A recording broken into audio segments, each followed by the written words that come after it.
So we are ready to start adding color to our flower. We are going to be using two materials. We're going to be using oil pastel and watercolor paints. The first is going to be oil pastel, and I have them here next to me. So we want to make sure that we are leaving space and leaving room for our paint. We're not going to be coloring the entire thing with oil pastels.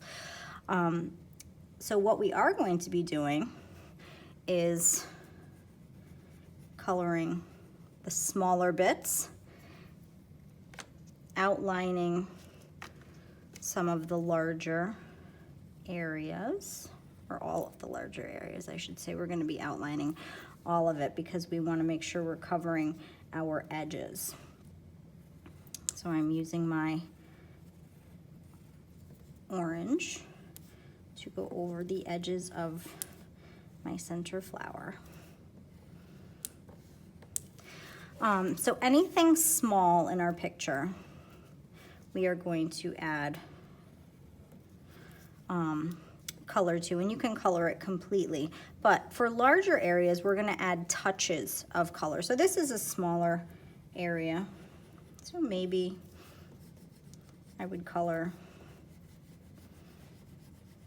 maybe half of my petals, since I did split them down the center. That's something I could do.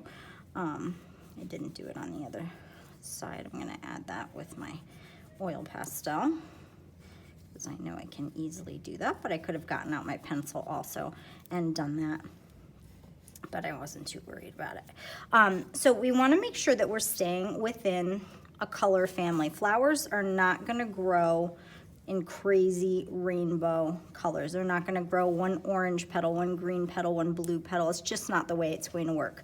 So I'm kind of staying within the same family, and a really easy way to find out if your color is in the same family, if they look similar, number one, like light orange, dark orange, you know, you have two versions of red, two greens, two yellows, things like that on your tray.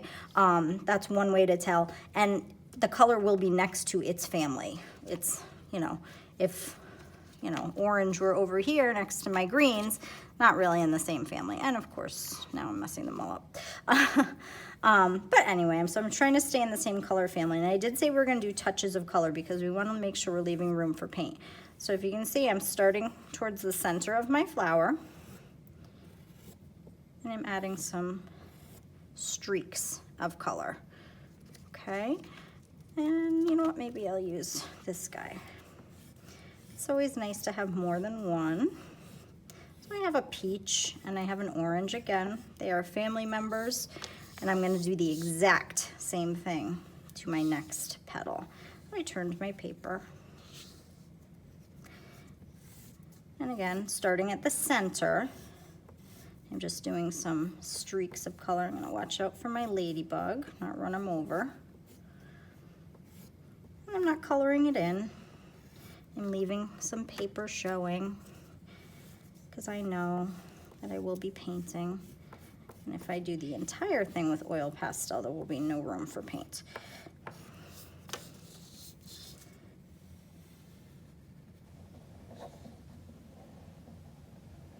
Tracing all of my petal lines. Starting at the center, that's important. Probably the darkest part of your flower is going to be at the center. And by adding some oil pastel there, that's gonna kind of create the illusion that that is a darker part, because the oil pastel is gonna be a little bit darker than the paint anyway. So that's why I start at the center and not at the edge of my petals. And I do it the same on each one because, again, they are a family, they are matching.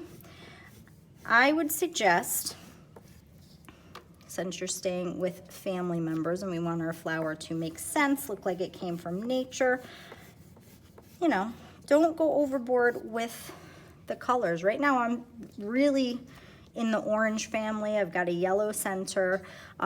Moving out, I've got one more layer of petals. If I want to, I can go right next door. Red is not that far off, family member wise, from orange, so I can do a little bit of orange and red together. And maybe I come back and I throw in some more of my light orange. But they're a family, they're working together, and colors in nature make sense like that.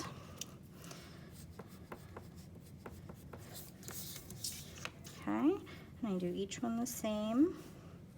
The parts of our flower that we are not going to do, we're not going to be doing our background with our oil pastel. That's small enough that we're going to save that for paint.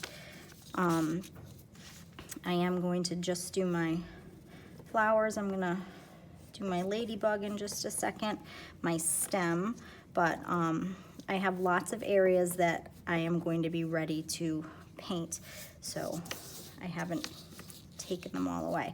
So I have my ladybug. I'm going to do a red ladybug. I'm coloring her in completely because I know that when I do black, I can easily color over my red and not lose my details.